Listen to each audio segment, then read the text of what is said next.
Faire le mal ne nous semble pas terrible jusqu'à ce que nous en soyons victimes à notre tour. J'ai été ma propre victime et je vais vous expliquer comment. N'oubliez pas avant tout de vous abonner et de cliquer sur la cloche de notification pour ne rien rater des prochaines histoires. Je suis Marc, je prends le temps de vous écrire car je sais que par ce moyen vous entendrez mon message et que plusieurs d'entre vous seront bénis. Je n'ai pas assez de temps car je souffre d'un cancer en phase terminale. Je veux donc faire ce qui me semble juste maintenant si jamais je ne sortais pas vivant de cette prison. Vous vous posez certainement pas mal de questions auxquelles je ne tarderai pas de répondre. J'ai 33 ans, mais ça fait exactement 3 ans et 1 mois que j'ai réellement compris le sens de la vie. J'ai passé la majeure partie de ma vie croyant que l'argent était la condition sine qua non pour un épanouissement. L'avoir à tout prix et à tous les prix était la visée. Justement, j'étais entourée par des personnes qui partageaient pour la plupart le même avis. L'école n'était pour moi qu'une passerelle, un moyen de combler le vide de ma jeunesse, mais je me sentais beaucoup plus à l'aise et attirée par la rue. On me surnommait Marco la racaille. J'ai tout laissé en ce qui concerne l'école à l'âge de 16 ans et je me suis lancée dans des activités de contrebande.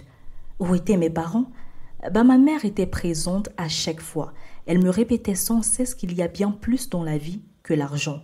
Elle avait tellement prié pour moi et ne cessait de le faire. Elle n'a jamais baissé les bras. Et j'étais son principal sujet de prière. L'amour d'une mère n'a vraiment pas de prix. Mon père, quant à lui, était persuadé que je suis l'enfant d'un autre. Il ne s'intéressait jamais à ce que je faisais. Il avait plus d'affection pour ma petite sœur à qui il donnait tout son amour. J'étais l'outsider et je faisais bien honneur à mon nom. Les affaires étaient plutôt bonnes et j'évoluais à une grande vitesse. Des années après, j'étais passée à un autre niveau. Et les simples trafics de produits ne me suffisaient plus. Je suis donc passée à la vitesse supérieure. Je faisais maintenant dans des trafics d'ossements humains. Nous étions chargés d'aller dans des cimetières pendant la nuit. Et oui, vous avez bien compris, je profanais des tombes pour sortir des ossements humains qui étaient ensuite revendus. La seule utilisation que je connais, c'était la fabrication de drogue qui constituait une nouvelle branche du réseau. Après cette étape, la peur n'avait plus de place en moi. Je n'avais plus de barrière. Les hommes ne me servaient qu'à me faire de l'argent. Plus tard, je suis passée à une autre vitesse supérieure avec le trafic d'organes humains. Nous nous organisions en groupe. Certains étaient chargés d'attirer ou de piéger les cibles et d'autres devaient se charger de la partie du prélèvement, comme nous la qualifions. Les cibles étaient majoritairement des enfants.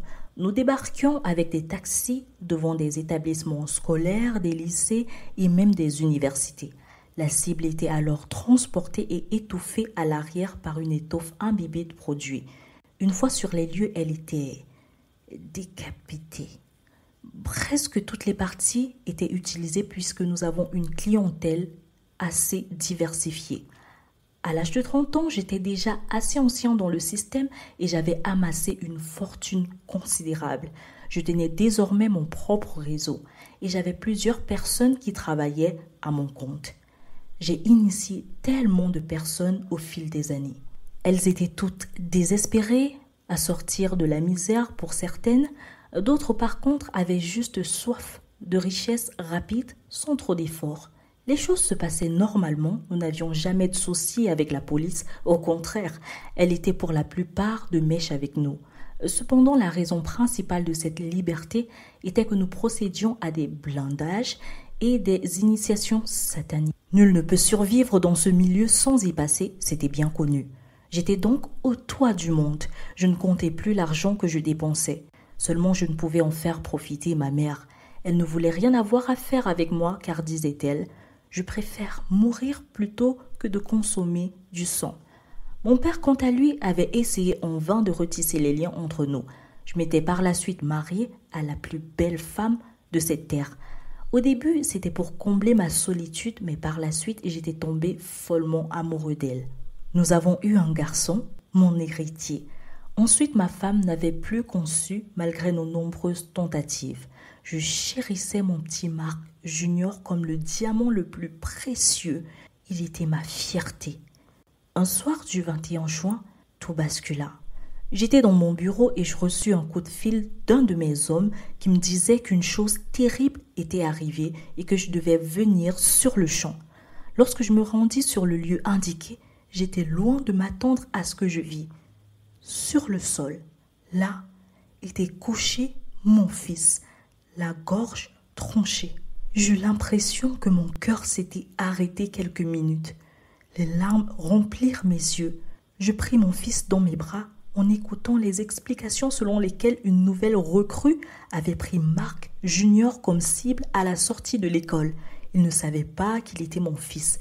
Dans ma colère, j'avais ordonné qu'on l'arrête et qu'on le torture. J'avais tellement mal et je ne savais comment j'allais expliquer cela à sa mère.